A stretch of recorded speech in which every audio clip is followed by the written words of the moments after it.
How to show kids you care. Step by step.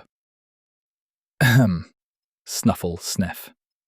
Adjusts tiny bear bow tie. Hello again, my marvellous group of grown-up humans.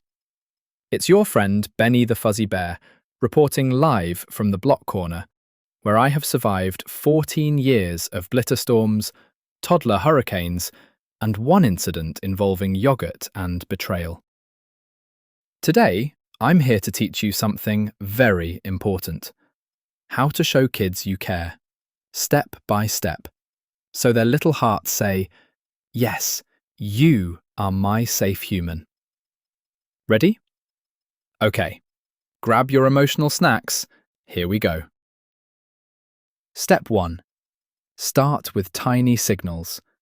Tiny to you, huge to them. Do you know how kids decide who to trust? Not by your degrees or your amazing lesson plan. Nope. They look for micro moments. Things like a warm "Good morning, Maya," a smile when they walk in, getting to their eye level, saying, "I'm glad you're here today," noticing their sparkly unicorn shoes. To you, it takes 1 to 3 seconds. To a kid, it's like putting emotional gold coins in their piggy bank. Practical classroom tip. Pick one child and give them a 1-second connection every time they enter the room. It's magic. Trust me, I'm stuffed, not stupid. Step 2. Be present for 10 to 20 seconds at a time. Humans think connection means long talks. No, kids don't want TED Talks. They want tiny doses of attention, sprinkled like parmesan on spaghetti.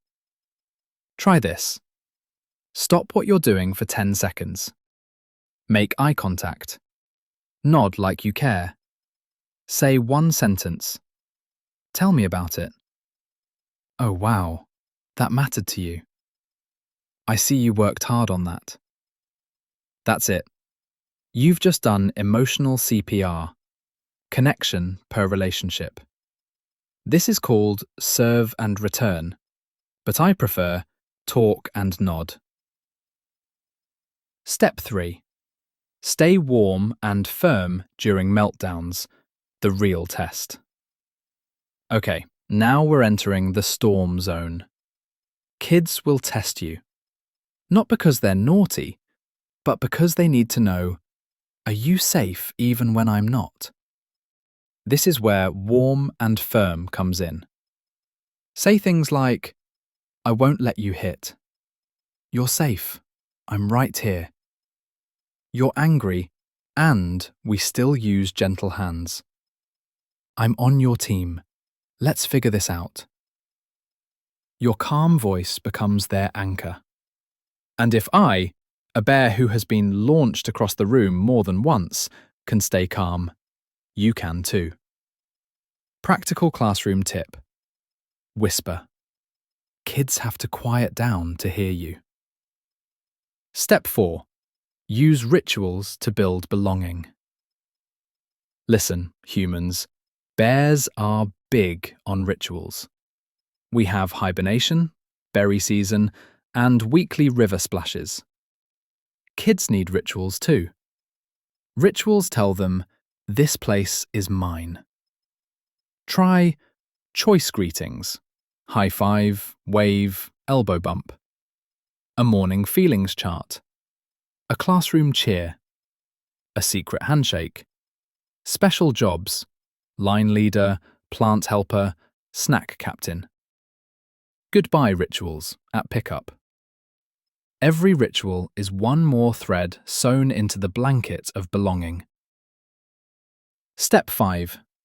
Double dose the kids who need it most. Let me be honest for a second.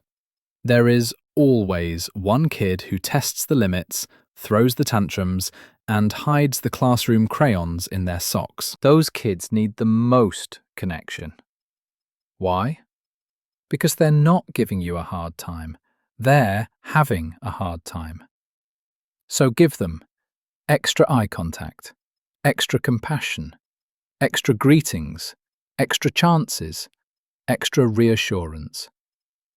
Believe me, I've seen a kid go from tornado to teddy bear simply because a teacher said, "I'm not giving up on you." Practical classroom tip.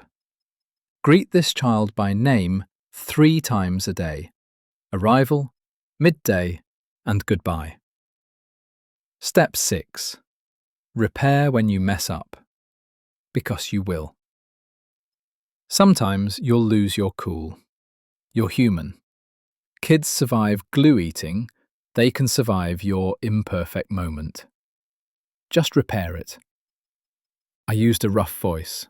I'm sorry. You deserve calm words. I care about you. Boom. Relationship fixed. Trust strengthened. Bear approved.